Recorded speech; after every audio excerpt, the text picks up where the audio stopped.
iniciar o estudo, né? Tudo que nós falamos aqui, tudo que vocês pediram já está diante de Deus, né? Já está diante do trono da graça, porque nós iniciamos a nossa reunião, né? Em nome de Jesus. Então, Analice, se ela não lembrar de todos os pedidos, não fiquem chateadas, porque Deus já ouviu todos eles, tá bom? Então, vamos orar, Analice? Vamos. Querido Deus e amado Pai, nós te louvamos por essa tarde, Pai. Te louvamos pelas oportunidades que o Senhor tem nos dado, Pai. Também quero agradecer, meu Deus, pela ação do Teu Espírito Santo em nossas vidas, Pai. Mesmo distante uma da outra, a gente tem estado, Pai, em conexão através do Teu Espírito, Pai. Sabendo a necessidade de cada uma dessas mulheres, ó Pai, e colocando elas diante do Senhor, Pai. Deus, são muitos pedidos e eu peguei os pedidos pela metade. Então, que o Senhor possa estar operando em cada pedido de oração feito nessa tarde, Pai.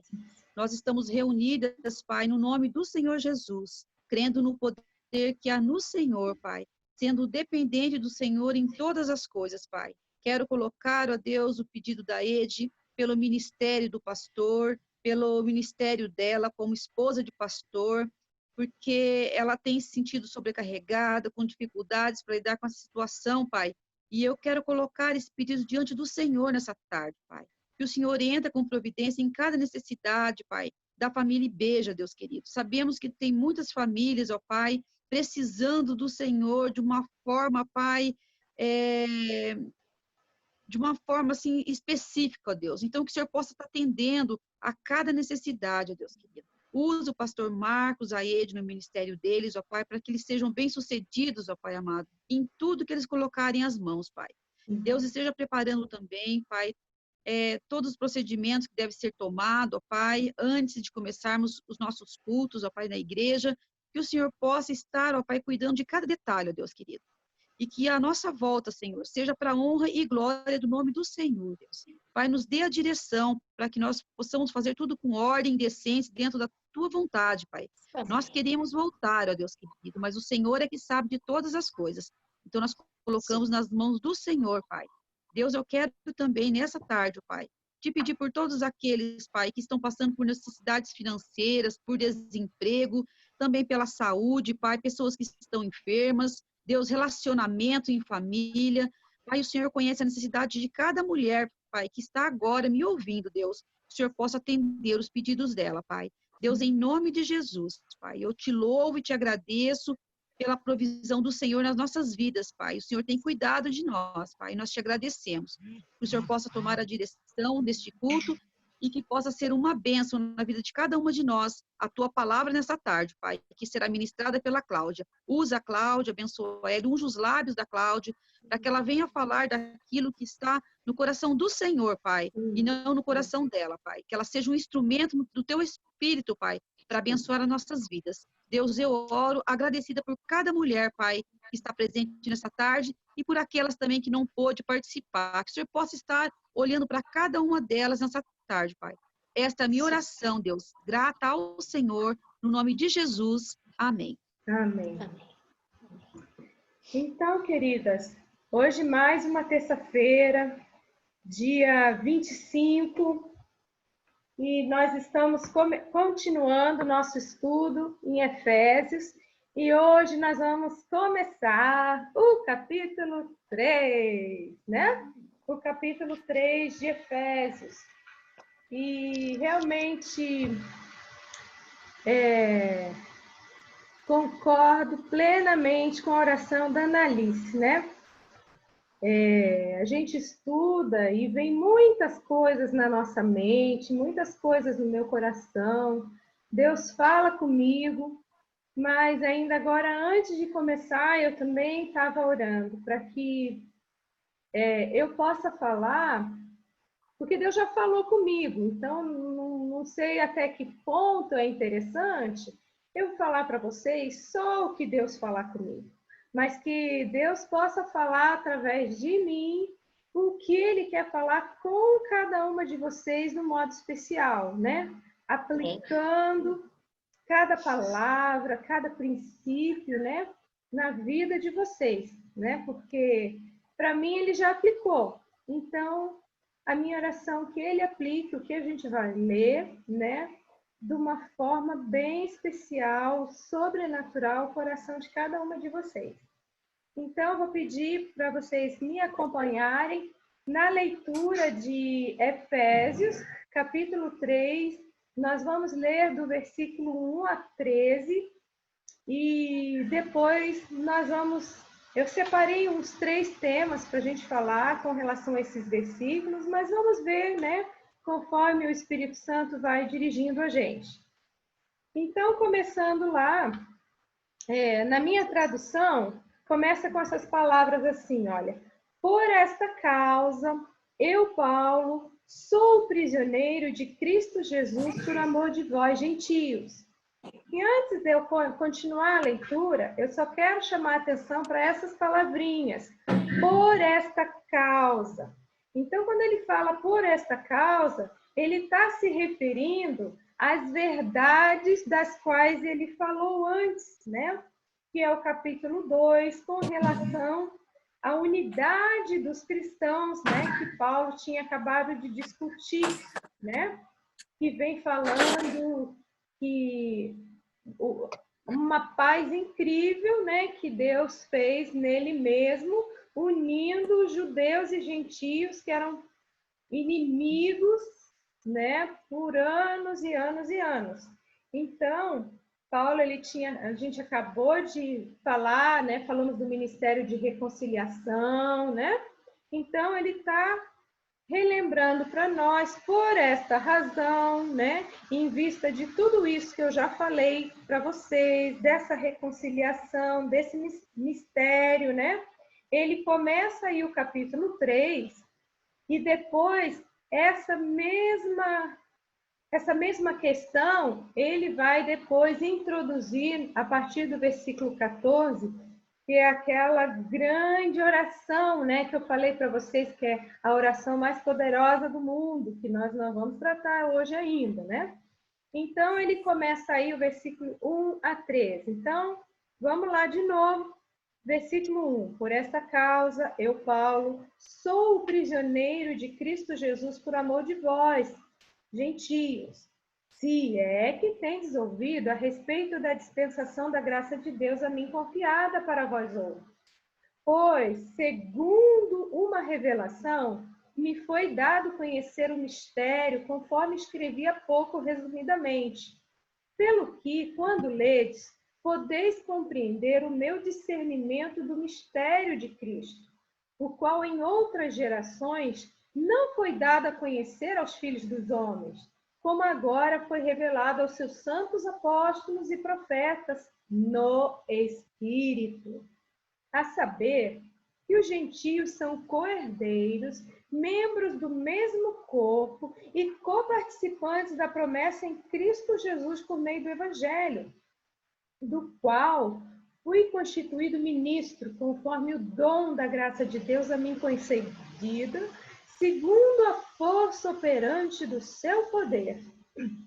A mim, o menor de todos os santos, me foi dada esta graça de pregar aos gentios o evangelho das insondáveis riquezas de Cristo e manifestar qual seja a dispensação do mistério desde os séculos oculto em Deus que criou todas as coisas, para que pela Igreja a multiforme sabedoria de Deus se torne conhecida agora dos principados e potestades nos lugares celestiais, segundo o eterno propósito que estabeleceu em Cristo Jesus nosso Senhor, pelo qual temos ousadia e acesso com confiança mediante a fé nele.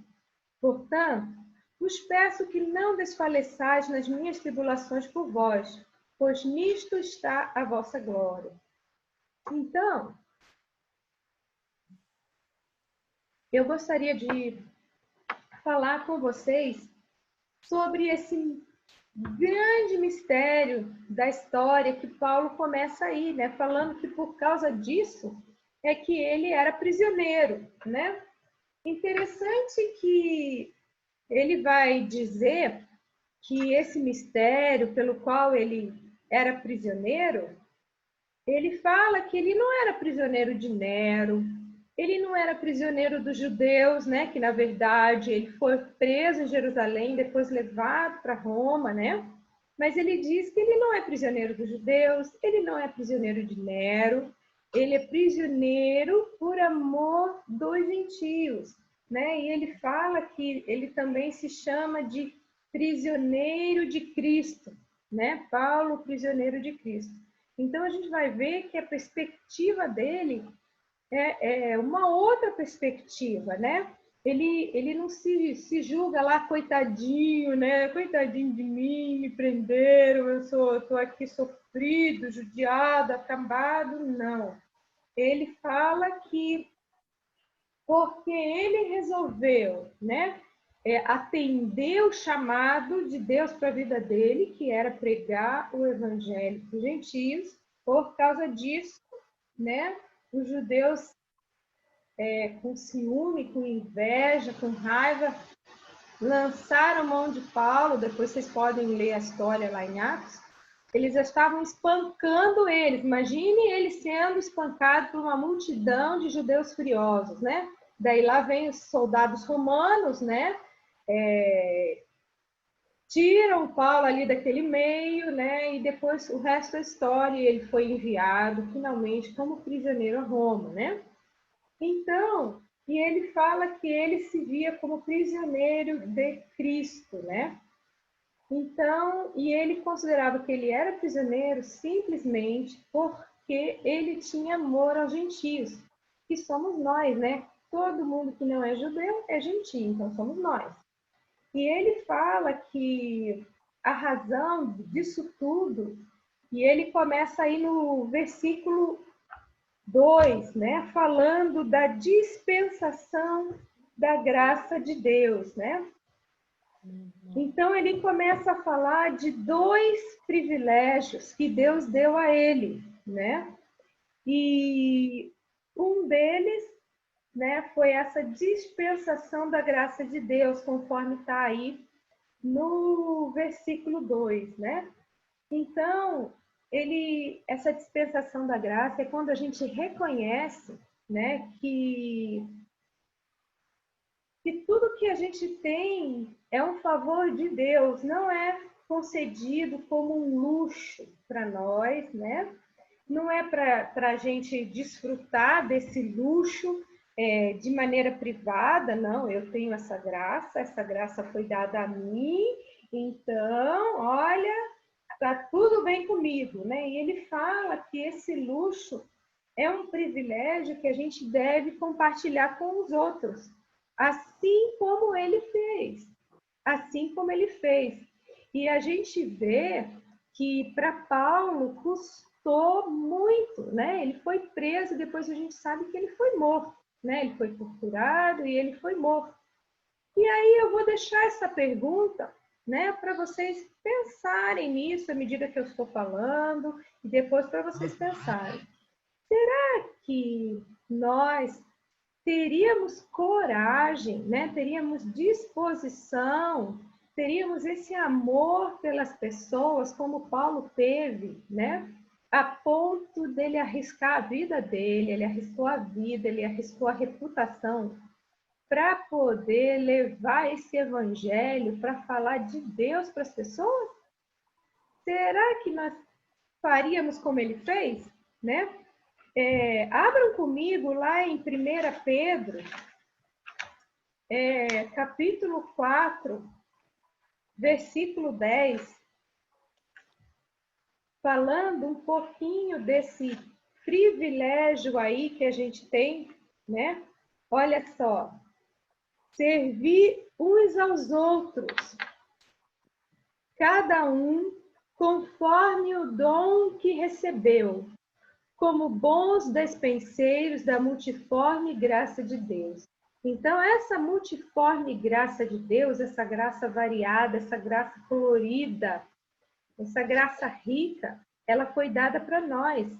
E aqui Pedro está dizendo a mesma coisa que Paulo disse, só que com outras palavras, que a gente deve servir uns aos outros conforme o dom que recebemos. E todas nós recebemos esse dom da graça. todas nós, foi compartilhado conosco o Evangelho da graça de Deus, né? Numa ocasião ou outra. E isso é muito importante. E o que eu quero falar, tá falando aqui para mim, que esse bloco já vai terminar, faltam 8 minutos, mas eu queria um pouquinho trabalhar com vocês essa palavra mistério, né? Porque quando a gente pensa em mistério, para nós, em português, mistério quer dizer algo obscuro, algo oculto, uma coisa secreta, uma coisa enigmática, inexplicável, incompreensível. Mas, para no idioma original, que foi escrito essa carta aí aos Efésios, mistério, no grego, quer dizer simplesmente um segredo que foi revelado. Nada mais que isso. Mas a gente sabe, a gente que lida com tradução, né? Há um tempo atrás, eu fui tradutora, às vezes a gente não encontra na língua uma palavra conforme tem na língua original. E essa é uma dessas palavras. Então, os tradutores traduziram como mistério, mas a gente tem que levar em conta que não é algo oculto, não é nada secreto. Simplesmente era um segredo que já foi revelado. Então, na verdade, esses mistérios cristãos são verdades, né? Que não é que elas estejam além da compreensão humana, mas, na verdade, são mistérios que agora estão abertos e foram revelados para a igreja. Então, tá na palavra de Deus, não é uma coisa mística, secreta, destinada apenas a uma elite espiritual, entendeu? Não, nada disso. Todas nós, pela graça e misericórdia de Deus, estamos num país livre. Todos nós podemos ter em casa quantas Bíblias nós quisermos. Nós podemos baixar aplicativos, né, da palavra de Deus. Eu não sei se vocês sabem, mas na China, por exemplo, está acontecendo agora uma grande perseguição aos cristãos. E como que o governo comunista chinês está fazendo? Ele consegue rastrear as pessoas que baixam aplicativos evangélicos, sermões, mensagens, a palavra de Deus. Já pensou? Você já pensou? Eu vou contar uma coisa aqui que vocês podem me achar louca, maníaca, mas eu vou dizer para vocês. Eu tenho uma biblinha bem pequenininha, escondida, não vou falar para vocês onde está escondida, mas está escondida, porque eu fico imaginando, se a gente entrar numa tribulação e começarmos a ser perseguidos por ser cristão, o que vocês acham? Qual é a primeira coisa que eles vão fazer?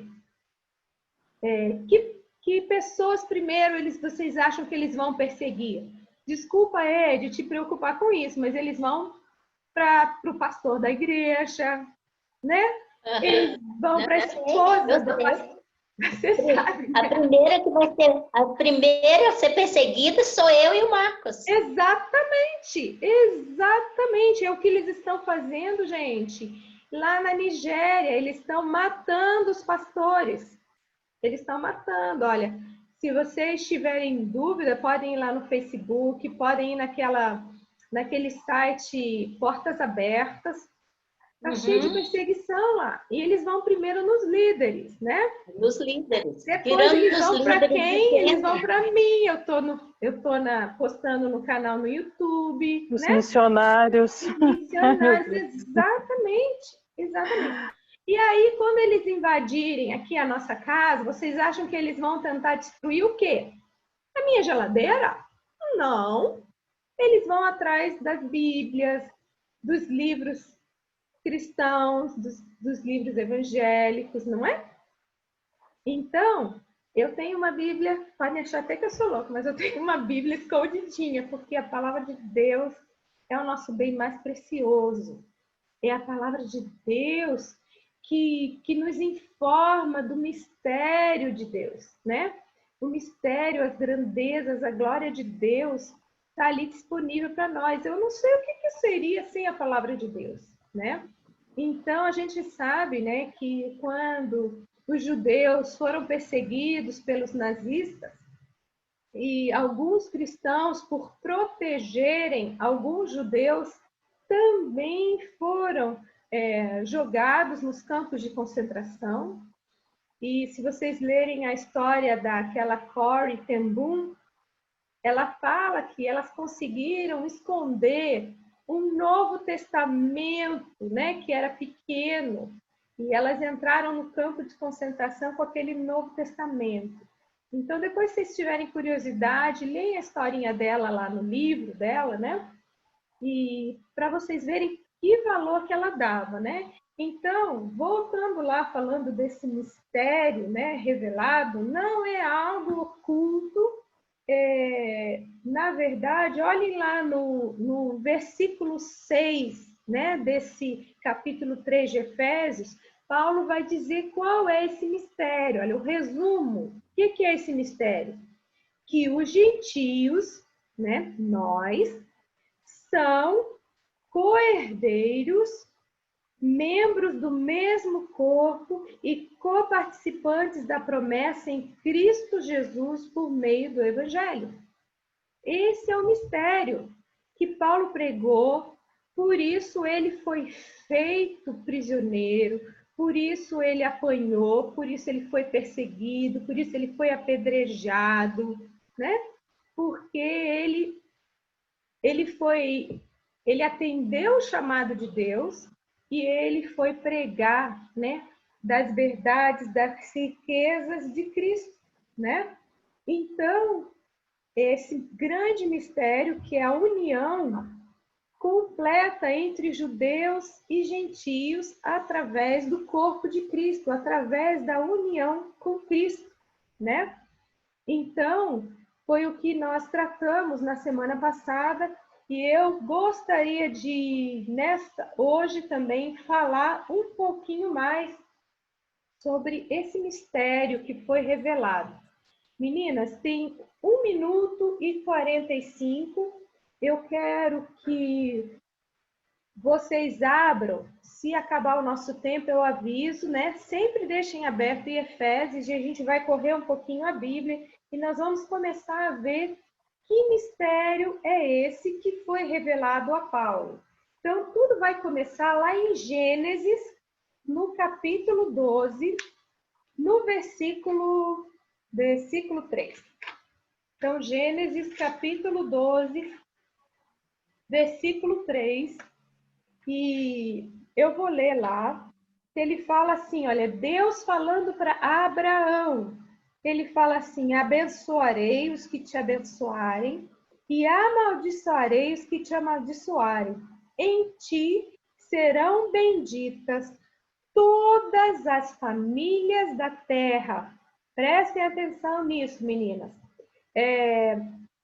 Vamos sair agora, vocês cliquem de novo no mesmo link e a gente já volta e vamos falar sobre essas famílias que seriam benditas em Abraão conforme a promessa de Deus, tá bom?